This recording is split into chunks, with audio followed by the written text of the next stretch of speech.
Good morning students. आज हम लोग कोऑर्डिनेशन कंपाउंड्स के नॉमेनक्लेचर को डिस्कस करेंगे और नॉमेनक्लेचर में हमारा जो फर्स्ट पॉइंट है वो है इसका नेमिंग बिल्कुल सिंपल सॉल्ट्स के जैसे। सिंपल सॉल्ट्स में हम लोग जैसे पहले केटायन लिखते हैं और बाद में एनायन लिखते हैं, उसी तरह से हमें कोऑर्डिनेटेड कंपाउंड को भी नाम। फॉर एग्जाम्पल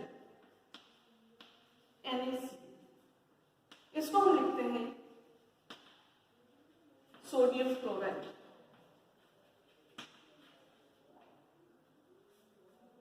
सोडियम हमारा केटायन है, क्लोराइड हमारा एनायन है, तो पहले हम केटायन को लिखा, फिर हमने एनायन को लिखा। इसी तरह से हम कॉम्प्लेक्सेस को भी, कॉम्प्लेक्सेस को हम लोग हमेशा स्क्वायर ब्रैकेट के अंदर लिखते हैं। स्क्वायर ब्रैकेट के अगर लेफ्ट हैंड साइड पे कोई आपका है आयन, तो वो हमारा केटायन हो जाएगा, तो कॉम्प्लेक्स एनायन हो जाएगा। यदि स्क्वायर ब्रैकेट के राइट हैंड साइड पे कोई आपका आयन है, तो हमारा कॉम्प्लेक्स केटायन हमारा हो जाएगा। Now for example K4 FeCl6, यहाँ पे हमारा कॉम्प्लेक्स एनायन है और यहाँ पे पोटेशियम जो है वो हमारा केटायन है। कितनी संख्या में केटायन प्रेजेंट है या कितनी संख्या में एनायन प्रेजेंट है वो हमें इंडिकेट नहीं करना होता, तो इसका नाम हो जाएगा हमारा पोटेशियम हेक्सासाइनोफेरेट।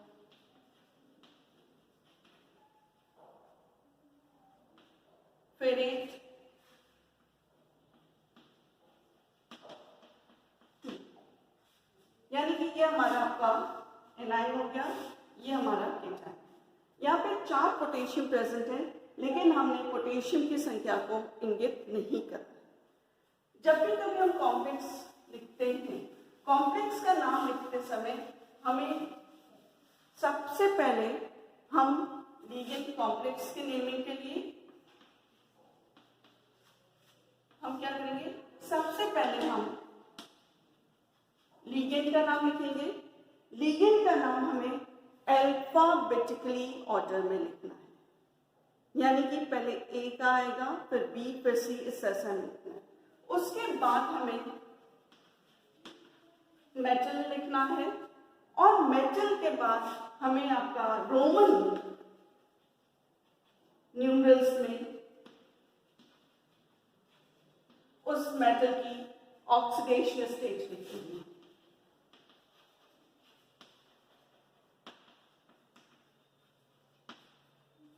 ये हमारा कॉम्प्लेक्स के नेमिंग का पार्ट है। कॉम्प्लेक्स में जो लीगेंड हमारा होता है, लीगेंड हमारा हो सकता है एनायनिक, न्यूट्रल या केटायन।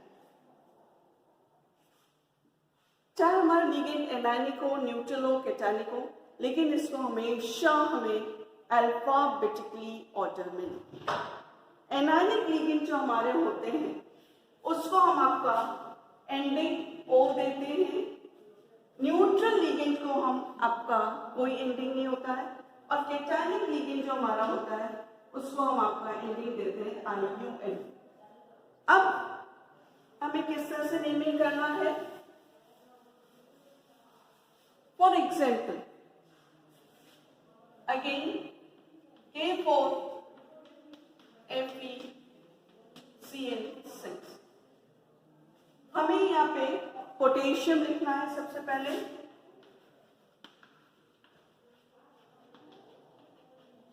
उसके बाद हमें यहाँ पे 6 साइनाइड के हैं, तो क्योंकि हमारे पास ये साइनाइड जो होता है इसके ऊपर नेगेटिव चार्ज होता है, तो इसकी एंडिंग हमारे हो जाती है O। दैट इज कि जहाँ पे हमें ITE, ITE, ATE इस तरह के जो मिलते हैं, या हमारे पास जहाँ पे नेगेटिव चार्ज होता है उसको हमें एंडिंग O देना है।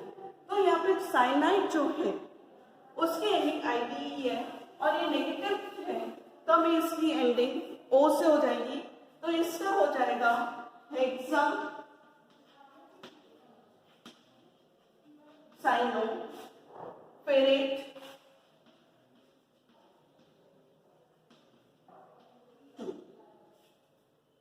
कॉम्प्लेक्स का नाम लिखते समय हमें ये ध्यान रखना है कि कितने हमारे लिगेंड्स हैं उसकी संख्या बताना बहुत आवश्यक है।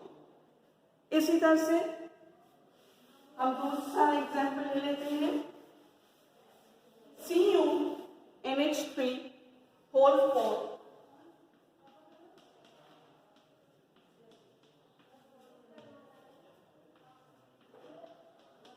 इसमें हमारा ये केटाइन है और ये हमारा एनाइन है। इसको हम लिखेंगे यहाँ पे, क्योंकि हमें पहले लिगेंड का नाम लिखना है, 4 लिगेंड है, तो यहाँ पे मेरा अमोनिया जो है न्यूट्रल लिगेंड है।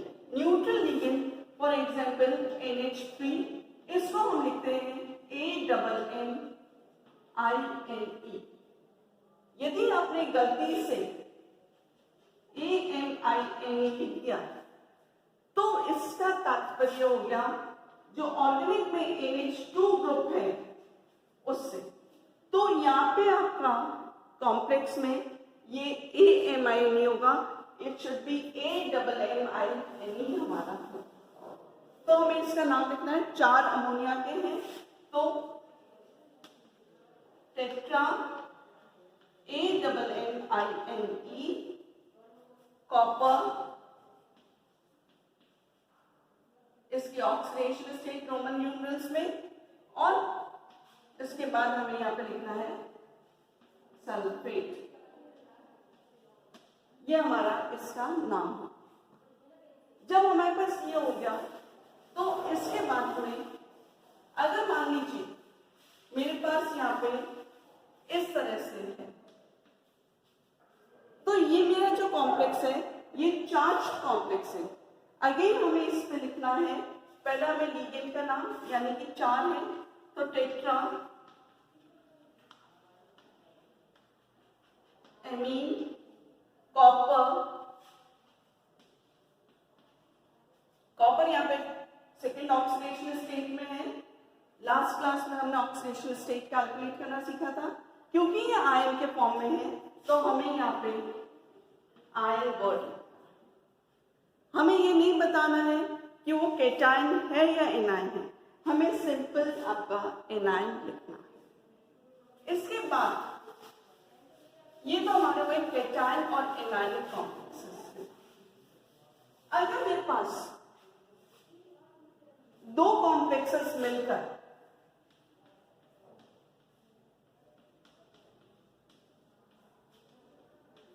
न्यूट्रल कॉम्प्लेक्स बनाते हैं,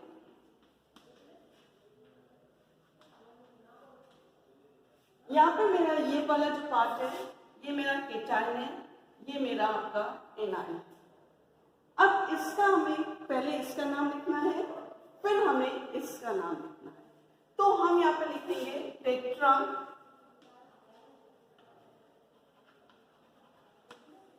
अमीन प्लेटिनम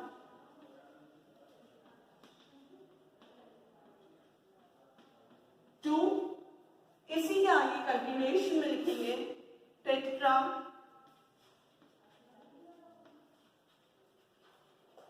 क्लोरो प्लेटिनम 2। तो ये इस पूरे कॉम्प्लेक्स का नाम है। तो यहाँ पे हमें ये ध्यान रखना है, अगर हमारे पास कॉम्प्लेक्स 2 कॉम्प्लेक्स मिलकर न्यूट्रल बनाते हैं तो हमें इसका नाम इस तरह से लिखना है।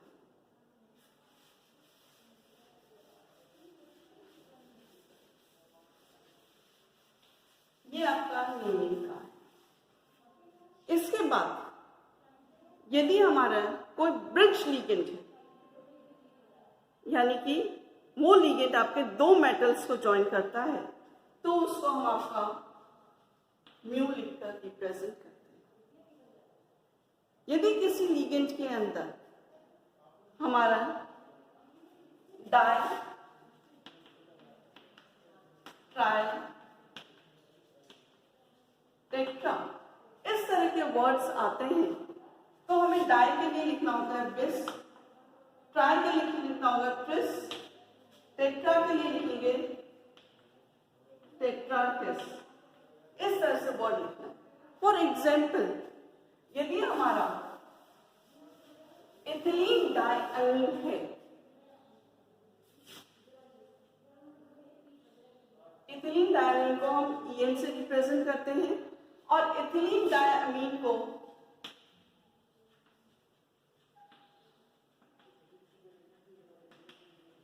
यहाँ पे ऑलरेडी डाई वर्ड आ गया है।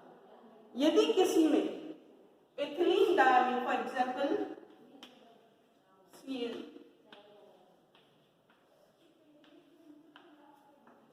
हमारे ये कॉम्प्लेक्स है, तो इसका नाम हम लिखेंगे, क्योंकि E बाद में आता है, C पहला आता है, तो हम लिखेंगे डाइक्लोरो, क्योंकि इथिलीन डायमीन है, यहाँ पे डाई वर्ड ऑलरेडी आ गया, तो हम यहाँ पे लिखेंगे बिस ethylene diamine chloride, sorry cobalt 3 chloride. इस तरह से हम इसका नेमिंग करेंगे। नेक्स्ट क्लास में हम लोग नॉमेनक्लेचर को और आगे कंटिन्यू करेंगे।